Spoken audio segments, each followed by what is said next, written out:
Okay, so here we are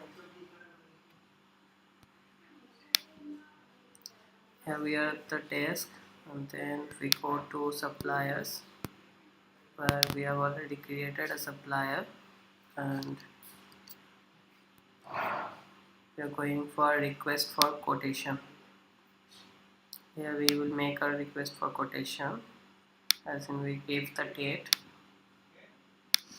then the supplier to whom it belongs. We don't need to give the contact and email ID. Then for the item code, we select the items that we wanna sell.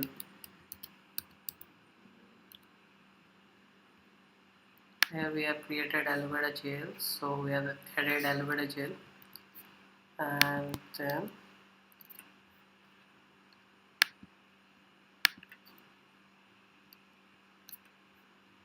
we save it. So now it's our created request for quotation, and after submit we got a quotation. So let's make a supplier quotation. Here we have already seen the quotation came. So here's the total form that we can see. Aloe vera gel, its rate 200, that we have previously applied with the aloe vera gel product.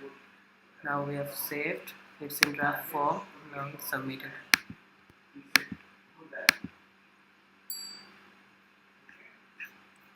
Next we will make purchase order. So let's add item from supplier quotation. Here we can see it's already there, so just get items.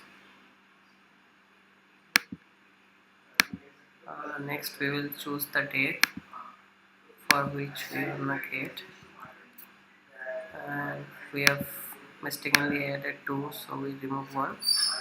Let's proceed. This is the rest of the form. If you want to make any changes, do it here. Get everything, so save. Now we can submit it.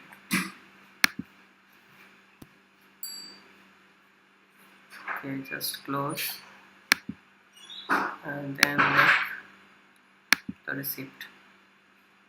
We have already created the order, so we can generate the receipt here. We just give a save, and it's it.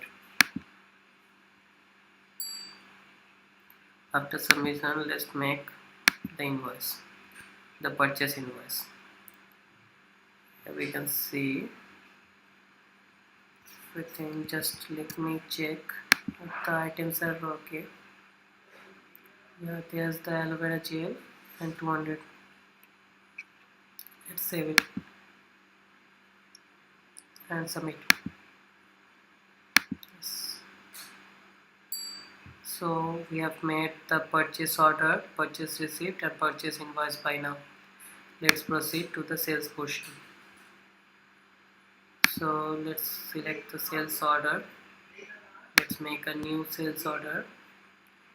We've got here one customer and delivery date by 17, and now we will add the item that we have gained from the purchase.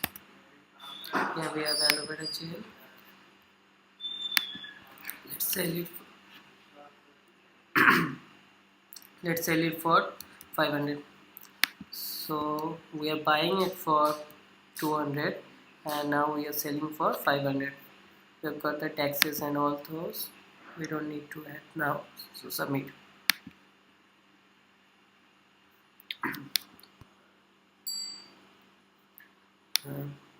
Next we make delivery.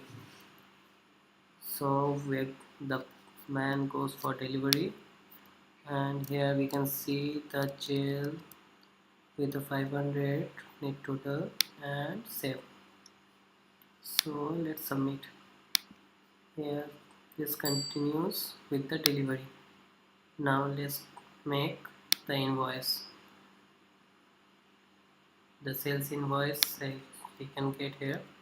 It's already there, So 500 one quantity aloe vera gel. Let's save it and submit.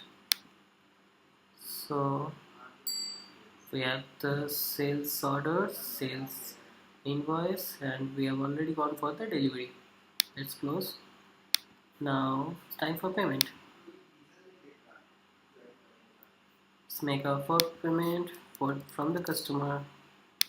We choose the mode in cash. As you can see, here is cash.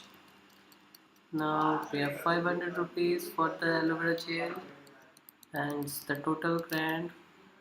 We are not adding anything subsequent, so let's save, submit.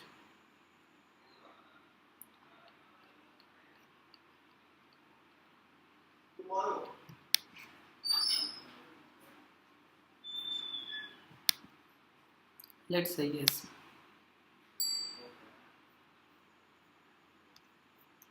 Now we have created payment. So for we have already taken from the supplier, so let's give the payment back to the supplier. Make the supplier will get 500 rupees from us for that aloe vera gel, 200 rupees from us for that aloe vera gel. Let's give him back his money. Saving, submit, and it's done. So back into accounts. Okay, let's reload it first.